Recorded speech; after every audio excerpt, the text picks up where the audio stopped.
So what if the key to unlocking the full power of AI wasn't about writing code, but about, well, writing the right words?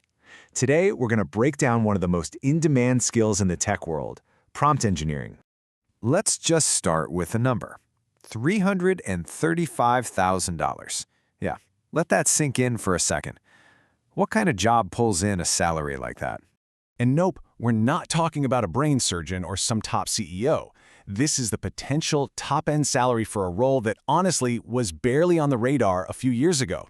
It's a job that was born directly out of this incredible boom in artificial intelligence.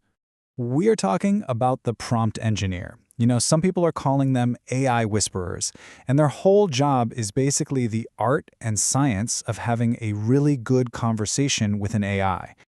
Which brings us to the big one, right? The $335,000 question. What is this skill, and why on earth did it become so valuable so fast? Okay, so what it really boils down to is this. Prompt engineering is all about crafting the perfect instructions to get the best possible response out of an AI like ChatGPT. It's the difference between asking a simple question and, well, getting a simple answer versus conducting a conversation that leads to something truly amazing. And to really get a feel for the power of a good prompt, let's check out a fantastic example. It's kind of like a tale of two prompts, and it shows you the night and day difference between a vague request and a really vivid one. So take a look at this. On the left, you've got this super simple direct request. It's probably what most of us would type, right? But then look over at the right. The prompt is way more detailed. It's giving the AI a job, it's setting ground rules, and it's even telling it how to continue the conversation. So what happens with that vague prompt? Well, you get this. I mean, sure, it's a perfectly fine correction. It did the job. But that's it. The conversation just stops. All that potential for a real learning moment? Gone. It's a total dead end. But now, look at this. The vivid prompt gets a completely different kind of response. The AI doesn't just fix the grammar. It actually becomes an interactive English tutor. It encourages the user, gives the correction, and then it asks a follow-up question to keep the learning going. See? It's a much more valuable interaction. So how do we get from that first kind of boring response to the second much better one? Well, here's the great news. You don't need a PhD in computer science. It really just comes down to a few basic ideas that, honestly, anyone can learn to use. Let's think of it as having a simple three-step toolkit for writing better prompts. First, be the director. Second, cast a character. And third, set the stage. First up, be the director. Seriously, think like you're directing a movie. You have to be super specific and give all the context you can. Don't just ask, when is the election?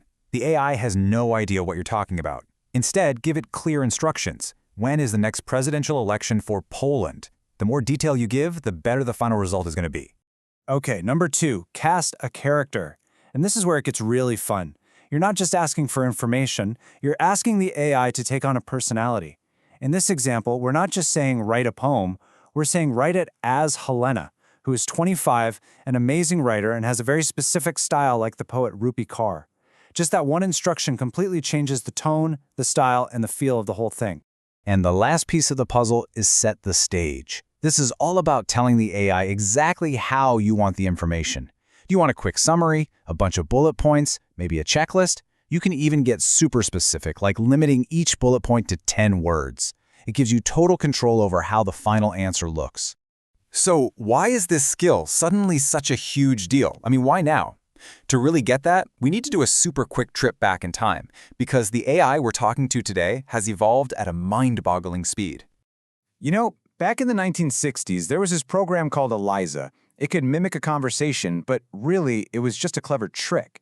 It didn't understand anything. It just matched keywords to pre-written answers.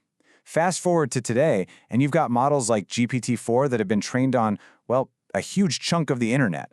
They're so powerful that you actually need skill to guide them properly. And that brings us to the most important part. We need to start thinking differently about how we use these new tools.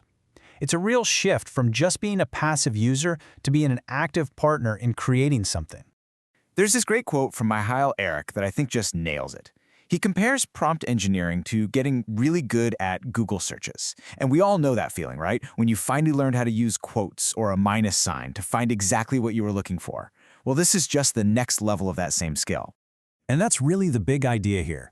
When you master these principles, you're not just a passive passenger anymore. You become the driver. You're the director. You're the architect of what the AI produces. You're not just asking a question. You're co-creating the answer. So I'll leave you with this final thought.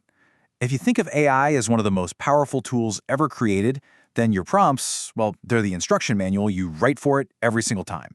The better the manual, the better the result. So the real question is, what are you going to build with it?